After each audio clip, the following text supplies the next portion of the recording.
Hello, and here are the terms for Vocabulary Unit 22. Hopefully you have cut and pasted them into your notebooks at this point, and we can jump in and take care of business. Okay, first term on this list would signify a soldier or a guard who is given the job to keep watch.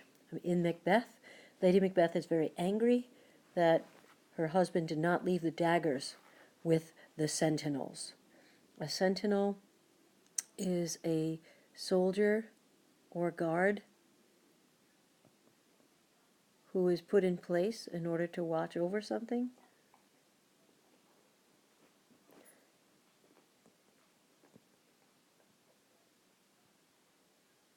She says, you must leave the daggers there. It must seem their guilt. And she winds up bringing the daggers, as you know. To burn or to scorch the surface of something, like a piece of steak, for example, is to sear it. To burn or scorch.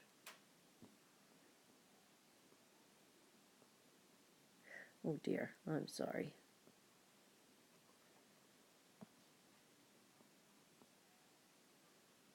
As in the surface of something. You do it with heat, right? Okay. The next word is proper or decent.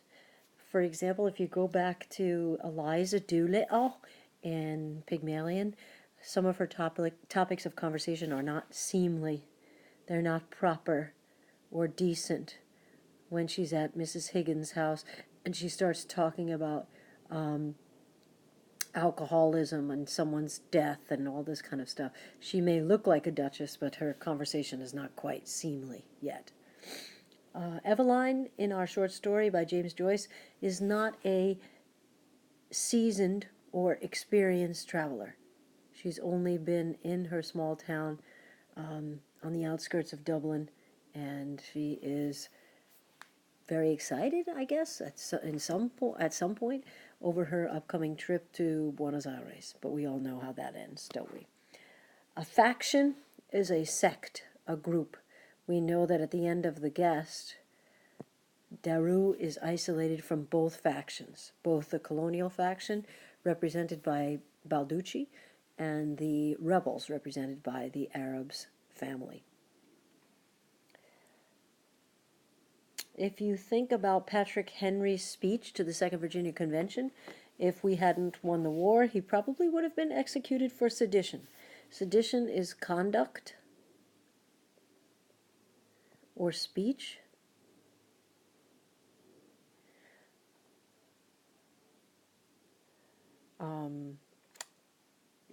calling people to rebel, calling or inciting people to rebel. When shall we be stronger? Will it be next week or next year? Will it be when there are British soldiers quartered in every home? This sort of sedition, this conduct or speech inciting others to rebel. Rabble-rousing, if you will. Mephistopheles promises Faust all kinds of experiences, including sensual ones that deal with the flesh, carnal ones. In the Inferno, the people who sin for sensual reasons would be Francesca and Paolo, devoted to pleasures of the senses.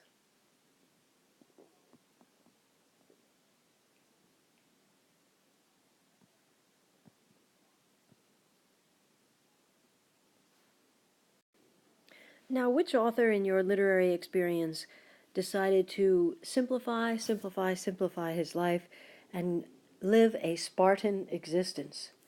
A very sparse, spare, bare, a very austere or rigorous. And so he decided to go to the woods, and he spent 2 years there and tried to simplify things and try to figure out what was most important. Of course, you recognize that as one of our transcendentalists, and that, of course, is Thoreau in the book Walden. To be the product of something, to say that he was spawned of a god or a goddess and a human, like Achilles was. His mother was Thetis, and his father was Peleus. To spawn is the product of.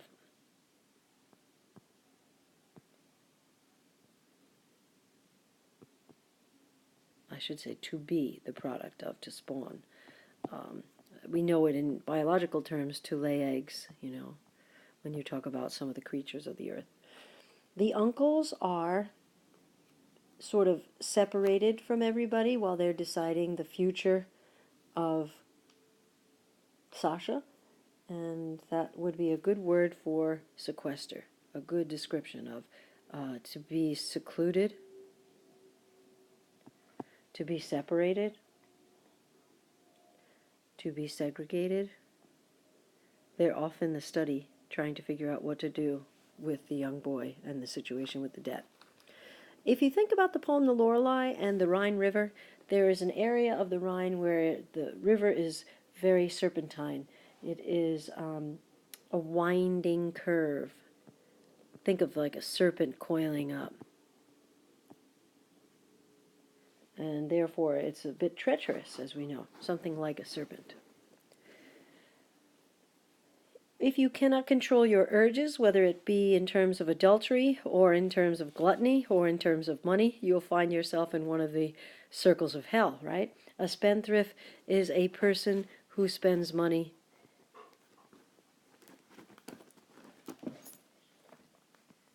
in an extravagant way. We have 2 words left on this sheet, and to reject with disdain or to rebuff would be a word like spurn.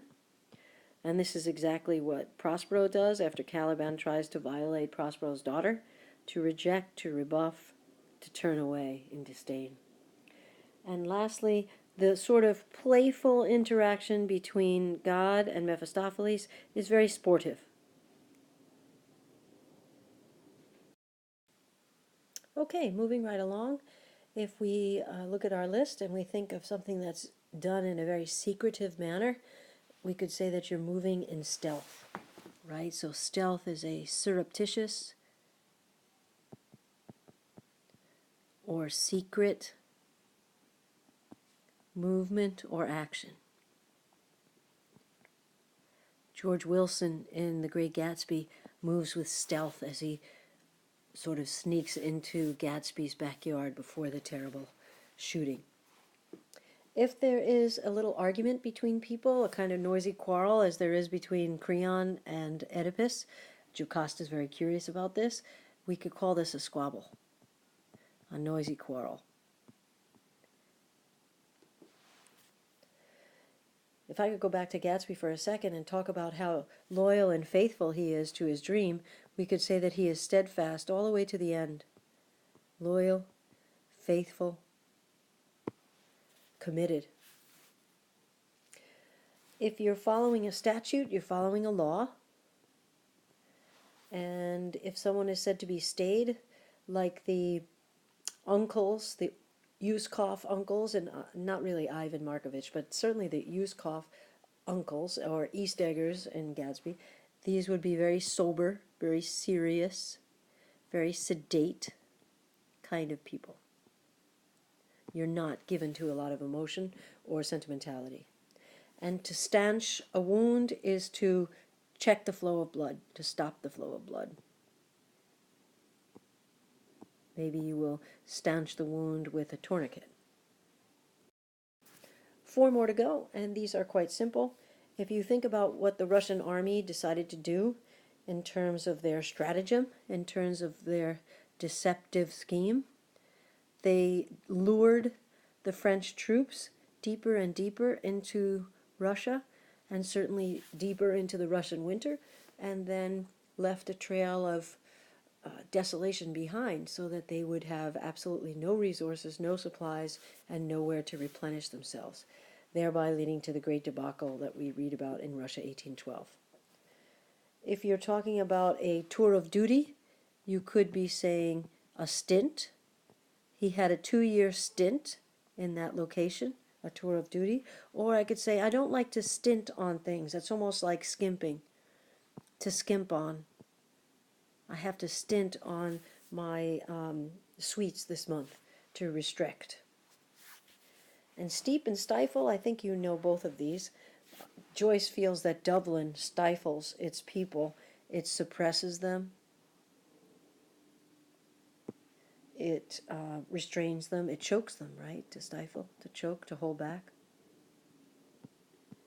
And then think of the cliff in Henrik Heine's poem, The Lorelei. It is steep, right? It is precipitous. It is rising or falling sharply.